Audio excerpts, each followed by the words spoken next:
Que la gracia y la paz acompañen el día y la semana de cada persona que nos escucha.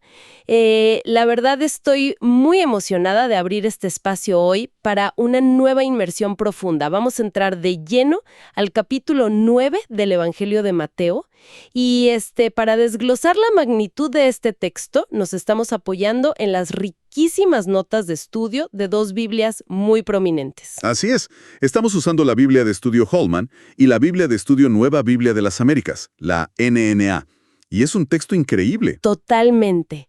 Porque nuestra misión hoy, o sea, el gancho de esta exploración, es descubrir cómo en un solo capítulo, en un par de páginas, digamos, se condensa una serie de eventos súper vertiginosos que desafiaron por completo el statu quo religioso de la época. Es que no es un simple registro histórico. ¿Es un choque? Exacto. Es un choque frontal entre la rigidez de unas tradiciones antiquísimas y una nueva era. Una era de compasión y de autoridad divina que no tenía precedentes. Pues arranquemos con esa primera escena que pone a prueba todo el sistema. Vemos a Jesús volviendo a Capernaum, que para quienes nos escuchan y conocen el contexto, era básicamente su base de operaciones en Galilea. Su cuartel general, por así decirlo. Claro. Y apenas llega, le traen a un hombre paralítico. La expectativa lógica, si estás ahí entre la multitud, es presenciar una curación física inmediata. Pero en lugar de eso, Jesús le dice algo que cambia la temperatura del lugar. Le dice, tus pecados te son perdonados. Y eso, teológicamente hablando, era lanzar una bomba en medio de la habitación. Sí, aunque jugando un poco al abogado del diablo, a simple vista podría sonar a una salida fácil, porque cualquiera puede decir que ha perdonado los pecados de alguien al ser algo invisible. Claro. No hay forma de verificar visualmente que el alma de un individuo quedó limpia. Y ese es el núcleo del conflicto que el texto nos presenta. Los escribas que están ahí presentes lo captan al instante y piensan que es una blasfemia. Porque, solo Dios perdona pecados. Y no solo eso, requerían toda una institución para lograrlo. Totalmente. Requería el templo, los sacerdotes, todo un sistema de sacrificios. Pero Jesús conoce sus pensamientos y les plantea un dilema lógico fascinante. Les pregunta, a ver, ¿qué es más fácil decir? ¿Tus pecados son perdonados o levántate y anda? Lo cual es brillante, porque como decíamos, decir tus pecados son perdonados es súper fácil. Nadie te puede desmentir. Exacto. Pero decirle a un hombre paralítico, levántate y anda, requiere una prueba visual inmediata y contundente. Si el hombre no se mueve... La farsa se cae a pedazos frente a todos. Al curar a este hombre físicamente, Jesús está proporcionando la prueba innegable de su autoridad invisible. Las fuentes nos explican que él demuestra su autoridad divina en la tierra como el Hijo del Hombre, que es un título mesiánico fuertísimo. Es una validación total. Y bueno, la narrativa no da respiro, porque el siguiente evento es igual de provocador. Vemos el llamado de Mateo. Ah, sí, la escena en la colecturía de impuestos. Imagínate el impacto. Un recaudador de impuestos siendo llamado por un maestro religioso. Quienes nos escuchan saben que los publicanos eran parias sociales, pero las notas de estudio profundizan mucho más en esto. Sí, no era solo que cobraran impuestos. Eran vistos como traidores corruptos que estaban al servicio del Imperio Romano, extorsionando a su propio pueblo. Y de repente tenemos a Jesús comiendo con ellos, compartiendo la mesa, que en esa cultura era un acto de profunda intimidad y aceptación. Los fariseos, obviamente, se escandalizan y preguntan por qué hace eso con publicanos y pecadores. Y la respuesta de Jesús es usar la analogía del médico. Los sanos no necesitan doctor, sino los enfermos. Pero aquí hay un detalle teológico espectacular que resalta el análisis de la Biblia Holman. Te refieres a la cita del profeta Oseas, ¿no? Exactamente. Cuando Jesús les dice que vayan y aprendan lo que significa misericordia quiero y no sacrificio. El recuadro de la Holman analiza la palabra griega eleos, que se traduce como misericordia. Ajá. Y explica que viene de la raíz hebrea chesed. Chesed no es solo sentir un poquito de lástima, es un amor leal, un compromiso profundo y activo con el bienestar del otro. O sea, los fariseos estaban súper enfocados en la pureza ritual, en cumplir los sacrificios a la perfección. Pero Jesús les demuestra con este concepto de chesed que el corazón de Dios está con los marginados. La verdadera pureza se ensucia las manos para sanar, no se aísla. ¡Qué concepto tan poderoso! Y esta tensión entre lo viejo y lo nuevo nos lleva a la siguiente sección, que empieza con una duda súper genuina. La pregunta sobre el ayuno. Exacto, se acercan los discípulos de Juan el Bautista y le preguntan por qué ellos y los fariseos ayunan, pero los seguidores de Jesús no lo hacen. Y la respuesta de Jesús vuelve a descolocarlos, porque usa la analogía del novio. Les dice que los invitados a una boda no pueden estar de luto mientras el novio está con ellos. Lo cual tiene todo el sentido del mundo. Claro, en el Antiguo Testamento, la llegada del reino se describe a menudo como un gran banquete de bodas. Es un momento de regocijo absoluto. El ayuno estaba asociado al duelo o al arrepentimiento nacional, entonces ayunar en medio de esa fiesta. No tenía sentido, sería absurdo, mientras el novio, o sea, Jesús, estuviera ahí presente inaugurando esta nueva era. Y para que quede aún más claro, Jesús lanza estas dos metáforas sobre la incompatibilidad de las eras. Habla de no poner un remiendo de tela nueva en ropa vieja y de no echar vino nuevo en odres viejos. Que es una imagen súper gráfica del primer siglo. Los odres eran recipientes de cuero o de piel de animal. Sí, las fuentes lo explican muy bien. Si pones vino nuevo que está fermentando y liberando gases en un cuero viejo que ya está rígido, ¿qué pasa? Pues la presión hace que el odre viejo reviente. Se pierde el vino y se destruye el recipiente.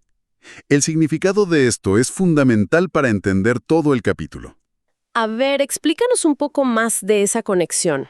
El vino nuevo representa la gracia y las enseñanzas expansivas y vivas de Jesús.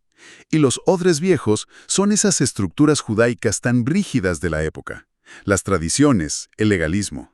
Es como intentar meter un software de última generación en una computadora de los años 90. Exacto, el sistema colapsa. El mensaje de Jesús no podía ser contenido en esas estructuras antiguas. Mezclarlos solo causaría destrucción. Y esto nos prepara el escenario para dos historias entrelazadas que muestran a este vino nuevo en acción. Y es fascinante cómo se cruzan. Por un lado tenemos al jefe de la sinagoga, Jairo, cuya hija acaba de morir. Una figura de altísima autoridad religiosa. Así es. Y por otro lado, en medio de la multitud que los aplasta, tenemos a una mujer con un flujo de sangre. Que es el polo opuesto socialmente hablando. Las notas de la Biblia NAEA nos llevan a Levítico para entender su drama. Llevaba 12 años con esta hemorragia. Lo que significaba 12 años de impureza ceremonial. Exacto. 12 años de estar aislada de la sociedad y de la religión. Era considerada intocable. Y ella, en su desesperación, se abre paso y toca la orla del manto de Jesús. Un detalle interesante que mencionan las fuentes es que esta orla no era cualquier pedazo de tela. Eran los flecos prescritos en el libro de Números, el capítulo 15, que servían como recordatorio visual de los mandamientos de Dios. Y ella cree que con solo tocar eso será sana. Y Jesús se voltea y le dice que su fe la ha salvado.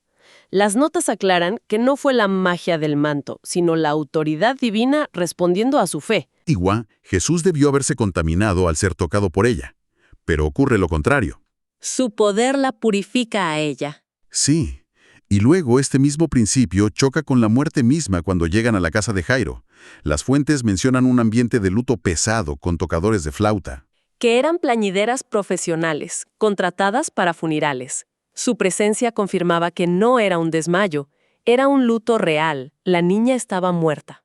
Y cuando Jesús dice que la niña duerme, se burlan de él. Pero él entra, toma la mano de la niña muerta y la levanta. Otra vez desafiando las leyes de pureza. Tocar un cadáver era la peor impureza imaginable. Totalmente. Pero Jesús no se contamina. Él transmite vida. Y esta metáfora que usa al decir que la muerte es un sueño es una prefiguración hermosa de la resurrección para el cristianismo. Ante su autoridad, la muerte pierde su carácter definitivo. Es asombroso.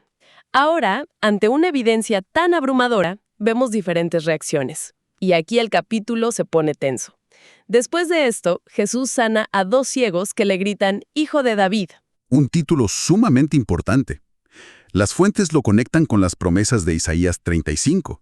Curar a los ciegos era la señal mesiánica por excelencia. Y enseguida sana a un hombre mudo que estaba demoniado. La reacción del público es maravillarse. Dicen, jamás se vio tal cosa en Israel. Están viendo los hechos y llegando a una conclusión empírica. Pero el punto central aquí es el contraste con los líderes religiosos. ¿Los fariseos? Sí, los fariseos. Al ser incapaces de negar un milagro que acaba de ocurrir frente a sus ojos, deciden acusar a Jesús de expulsar demonios por el poder del príncipe de los demonios. Es que es el colmo del absurdo. Lo es. Ilustra una ceguera espiritual extrema. Cuando la evidencia amenaza su sistema de creencias, sus sobres viejos, prefieren inventar una teoría conspirativa absurda. Revela muchísima dureza de corazón frente a la compasión de Dios. Y bueno, esto nos lleva al cierre del capítulo, donde vemos a Jesús como el verdadero pastor. Las fuentes resumen su ministerio recorriendo ciudades, enseñando y sanando. Y el texto dice que siente una profunda compasión por las multitudes, viéndolas como ovejas que no tienen pastor. Una frase que no está puesta ahí por casualidad. Para nada. Todo el que escuchaba eso en el primer siglo pensaba inmediatamente en Ezequiel 34. Donde se denuncia el fracaso absoluto de los líderes espirituales de Israel. Exactamente. Dios acusa a los líderes de abandonarlos. Al usar esta frase, Jesús está identificando como el pastor divino prometido que viene a cuidar de su rebaño. Y de ahí surge este llamado urgente que nos sigue resonando hoy. Jesús dice, la mies es mucha, pero los trabajadores son pocos. Y les instruye a orar al Señor de la mies. Y las notas de estudio hacen una conexión fantástica aquí. Sí, porque sugieren fuertemente su divinidad. Jesús dice que oren al Señor de la mies, y en el capítulo siguiente, en el capítulo 10, es Jesús mismo quien envía a esos trabajadores. Él asume ese rol de Señor del juicio y la salvación. Es una maravilla cómo todo se conecta. Y bueno, este análisis nos ha mostrado mucho más que simples milagros. Definitivamente. Nos ha mostrado una reestructuración total del poder, donde la misericordia triunfa sobre el sacrificio ritual. Y para ir cerrando, esto nos deja con una pregunta súper provocadora para la reflexión personal de todos los que nos acompañan hoy. Una pregunta necesaria. Así es, si el mensaje de compasión radical de Jesús fue el vino nuevo que rompió los odres de las estructuras antiguas en su tiempo, ¿cuáles podrían ser los odres viejos en la actualidad? ¿Qué estructuras o rigideces nos impiden hoy en día vivir esa misma misericordia expansiva? Es algo para meditar profundamente. Sin duda alguna.